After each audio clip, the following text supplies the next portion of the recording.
සුබ දවසක් කාලෙකට පස්සේ මට හිතුණා පරණ පාඩමක අපි කරපු පාඩමක වීඩියෝ එකක් ඔයාලට ගෙනත් දෙන්න.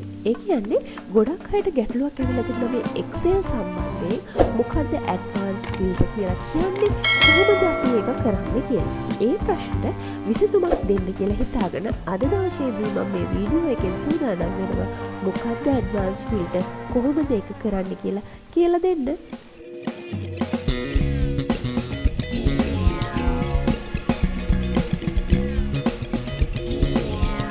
හරි ඉතාලම ඉක්මනින් ඒ වගේම පැහැදිලිව කෙටි වීඩියෝ එකකින් තමයි මම මේ ඇඩ්වාන්ස් ෆීල්ඩ් කියන්නේ මොකක්ද කියලා ඔයාලට කියලා දෙන්න සූදානම් වෙන්නේ. ඒක හින්දා මම මේ විදිහට data collect කරලා එහෙම නැත්නම් පුංචි ටේබල් එකකට අදාළ දත්ත ටිකක් මම සටහන් කරගෙන තියෙන උදාහරණයකට අපි හිතමුකෝ පන්තියක ළමයි ටිකක් එකතු කරගත්තා කියලා ඒ ක්ලාස් එකේ තියෙන එලාට දීපු identity card number ඊළඟට එයාලගේ නම් එයාලගේ city එයාලගේ grade මෙතන මම මේ විදිහට සඳහන් කරලා තියෙනවා.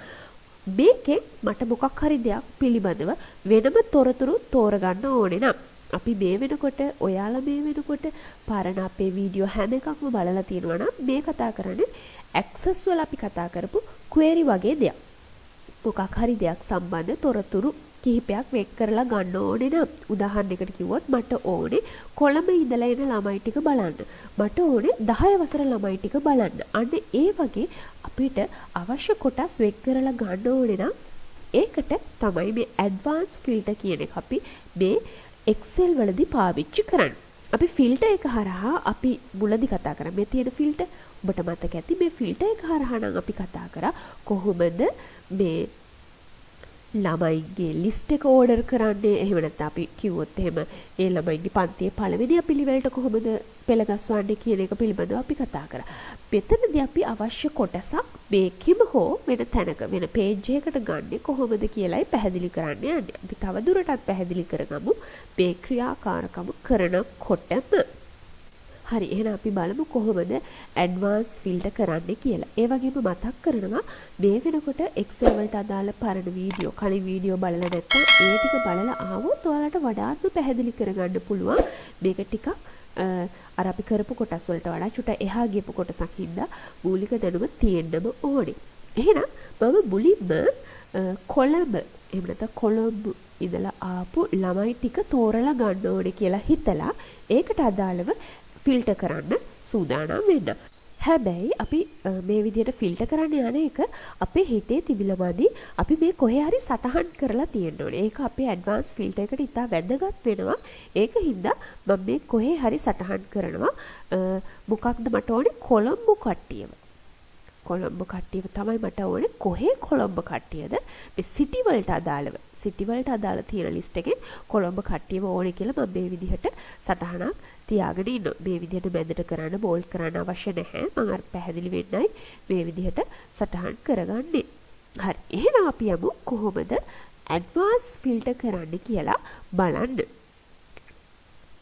හරි. ඇඩ්වාන්ස් ෆිල්ටර් තියෙන්නේ මෙන්න මෙතන data කියන ටැබ් එකේ. මම මේ විදිහට data කියන ටැබ් එකට යොමු වෙලා ඒකේ තියෙන මෙන්න මෙතන ඇඩ්වාන්ස් කියන අවස්ථාවට යනවා. මේ විදිහට ඇඩ්වාන්ස් කියන අවස්ථාවට ගියාම මෙන්න මේ විදිහේ ඇඩ්වාන්ස් ෆිල්ටර් කියලා පුංචි වගුවක් එනවා. මේකේ පළවෙනියටම තියෙනවා filter the list in place කියලා. ඒකෙන් අදහස් කරන්නේ අපි මේ දීපු data වලින් අවශ්‍ය data ටික තේරිලා අනිත් data ටික ඉවත් වෙනවා කියන එක.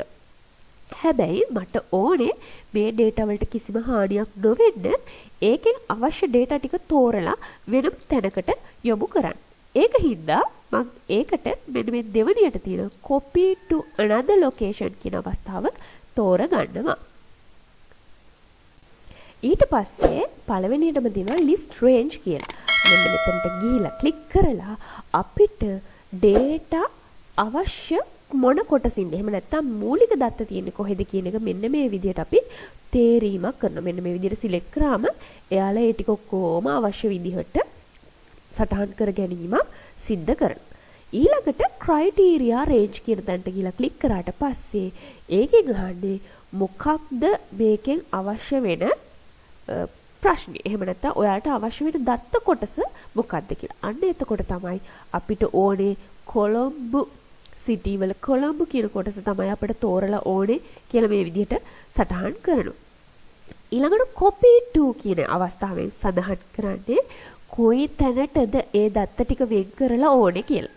ඒකට මම මෙතන මේ හිස් කොටුවක් මේ විදිහට ක්ලික් කරාම එතනට ඒ දත්ත සටහන් වෙනවා කියලා වැටෙනවා. එහෙනම් අපිට තියෙන ඊට පස්සේ මෙන්න මෙතන ඕකේ කියන එක ක්ලික් කරන්න. මම මේ විදිහට ඕකේ කියන එක ක්ලික් කරාම ඔන්න බලන්න කොළඹ වල ඉන්න කට්ටිය විතරක් මේ විදිහට වෙන් වෙලා සටහන් කරලා තියෙනවා.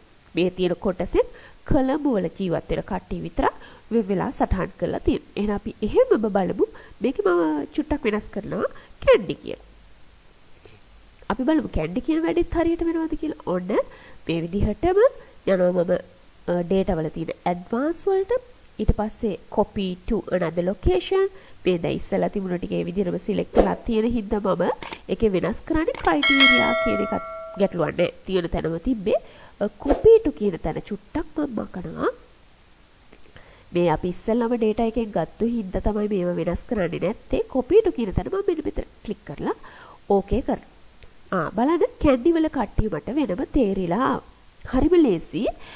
තව පුංචි දෙයක් කරමු කියලා මට හිතුණා. දැන් අපි ක්‍රයිටීරියා දෙකක් අරන් බලමු. ඔන්න මම එක ක්‍රයිටීරියා එකක් හැටියට city දානවා. අනිත් ක්‍රයිටීරියා එක හැටියට grade කියලා දානවා. දැන් මට ඕනේ අපි ගමු කොළඹ. කොළඹ වල ඉන්න grade 10 කට්ටිය. sorry මේකේ GRADE මේක අපි හරියට ටයිප් කරේ නැති වුණොත් මේකේ එයාලට අඳුර ගන්න බෑ මොකද්ද මේ කියන්නේ කියලා. කැපිටල් සිම්පල් ගැටලුවක් නෑ. වචන වෙනස් වුණොත් බොහෝ විට ඒ කට්ටිය අඳුරන්නේ නැති හින්දා එහෙම දෙයක් නෑ. එහෙම data එකක් නෑ කියලා එන්න පුළුවන්. ඔන්න මට ඕනේ කොළඹ සිටි එකේ grade 10 කට්ටිය විතරක් හොයලා ගන්න. ඔන්න දැන් අවස්ථා දෙකක්.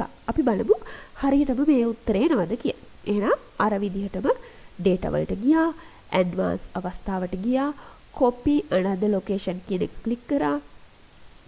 පළවෙනි අවස්ථාවට මේ විදිහට අවශ්‍ය කොටස් තේරුවා ගැටලුවක් නැහැ. හැබැයි criteria range එක නම් දැන් වෙනස් වෙනවා. මොකද අවස්ථා දෙකක් මේකේ දොඩම criteria range එක වෙනස් කරා. ඊළඟට copy to කියන තැනත් මම මෙන්න මේ විදිහට තෝරනවා. මෙන්න මෙතනට copy වෙන්න කියලා. තෝරලා okay කරනවා.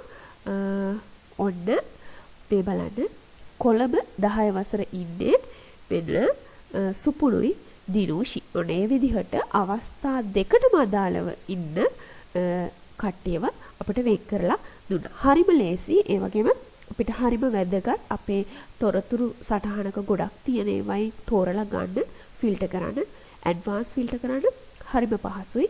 එහෙනම් මේවත් ඔයාලගේ එදිනෙදා වැඩ කටයුතු වලට යොදා ගන්න කියලා මම කියනවා අද දවසට. එහෙනම් අපි Excel ඇඩ්වාන්ස් ෆිල්ටර් වලින් සමු ගන්න. ඔබට සුබ දවසක්.